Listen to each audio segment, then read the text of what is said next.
guys, Susan here. Okay, do you want to learn how to pin properly your muslin as you're draping for fashion design or testing parts of your garment as you are creating like this? Well, that's what's next.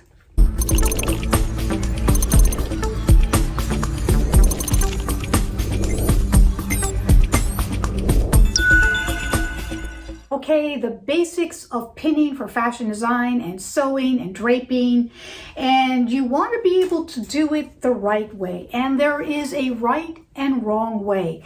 This is the right way to do it, and it looks complicated, it looks like a lot, but once you learn, you will love it, because if you do it the right way, guys, you will have your draped muslins that will not fall apart on you, that will be able to go around the circumference of a dress form smoothly and easily, and even be able to try it on yourself to test the fit and design of your garment. So in fashion design, we use the pin. The pin that you normally see, first of all, is that pin with the ball on the end. When you're draping and you're designing, you don't use the pin with the balls. You want to use the straight silk pin that looks like this, as narrow as possible. And I will put it in the description box below, the pins that I used for many, many years, because you want a certain type of pin that will make it easier for you when you're actually draping. All right, what is the pin? The pin is a device that fastens materials or objects together. And in sewing and in fashion design, it is a necessity. So I thought it was time to actually show you guys the right way to pin on the dress form, as well as darts and side seams of your actual draped pieces or cut pieces that you are testing and checking. So I'm going to show you first how to pin a dart together. Let's do that on the flat. Okay, here's a cut bodice. This is the center front of the cut bodice, and it has two large darts. This is the apex, and this is the dart point. That's important to know for later when I go on the dress form itself. So this was a large dart, so I cut out most of the excess and just gave myself a 1/2 inch seam allowance. All excess of darts need to go either towards the center front or the center back. So in order to do that, you have to fold back the dart leg excess that's closest to the center front, and then carry it over to the other side, just like this. Once you do that, you want to get your pin, and you want to go in all layers, through all layers, not just through this one and up like that, because it'll separate. You want to make sure that you go through this fold line as close as you can with all layers caught, and then quickly up, catching just a tiny bit. That's how you do it. You want them to be anywhere from 1/2 inch to 3/4 inch away from each other, going through all the layers straight down. It's nice on a hard surface, it makes it easy, and then up. Again, all the way down through all the layers, and then up. And you want to go all the way to the end of a seam or a dart of the fabric, like that. You want to make sure that you go line by line, because you're actually testing this garment. Either you're testing the fit or you're testing the design. So it's very important to see how accurate it is.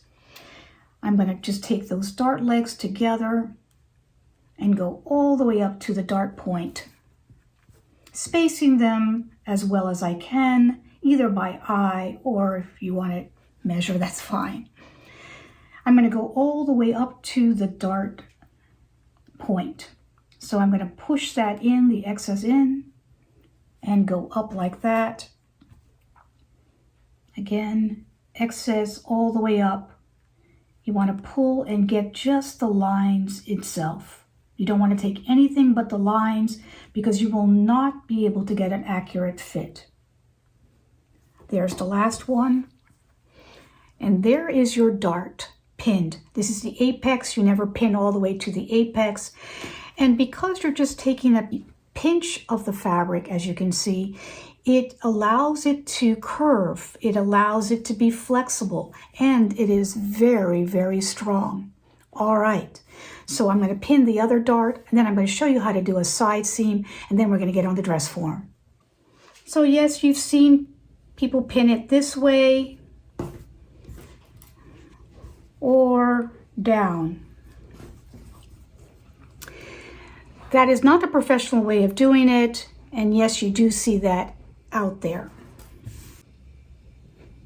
Now to pin the side seams together, you want all excess of seam allowance going towards the back. This is the back piece. This is the front piece here. As you can see, this is the center front. So you want to fold back the excess of the back piece, carry it over to the front.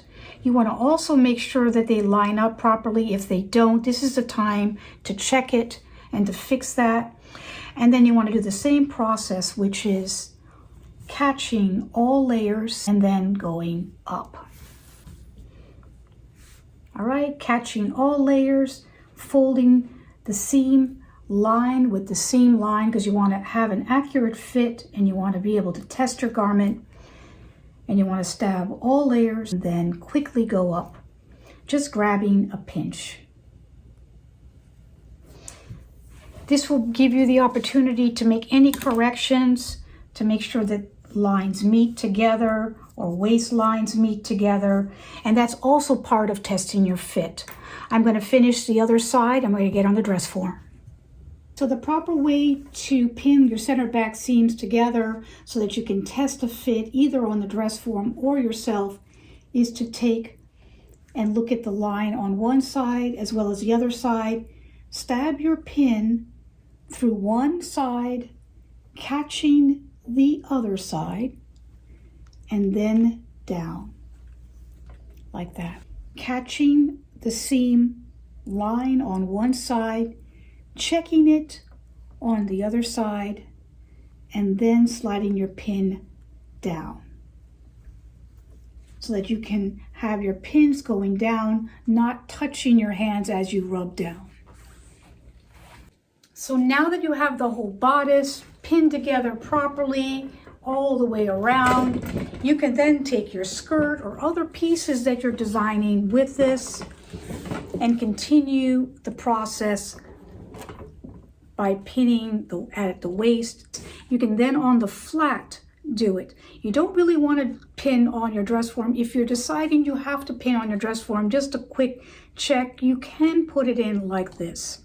Again, you do not stab straight through. The only time you do that is on the apex itself for fit or to try your garment on or your draped muslin on your dress form. But when you're doing your center front or the center back, you want to take and catch the center front on the fold and go on an angle towards this. That way it doesn't move. If you go this way, it's going to move. So that's the wrong way. You want to make sure that you're taking on the fold, on the center front, and going on an angle, going towards the draped muslin piece, and it'll stay put. You can, like I said, it is acceptable to pin this way around to put different pieces together as you're trying it on the dress form. But most of the time you want to put it on the horizontal, pinching a tiny bit. The hem, you just fold back the excess like that and put your pins going down, catching just a little bit, and space them a few inches away from each other. So that's it. That's how you pin properly for fashion design draping. I hope you like this video. Give it a thumbs up. Hey guys, watch me on Instagram. I give daily posts. And don't forget to subscribe. I'll see you next time. Thank you. Bye-bye.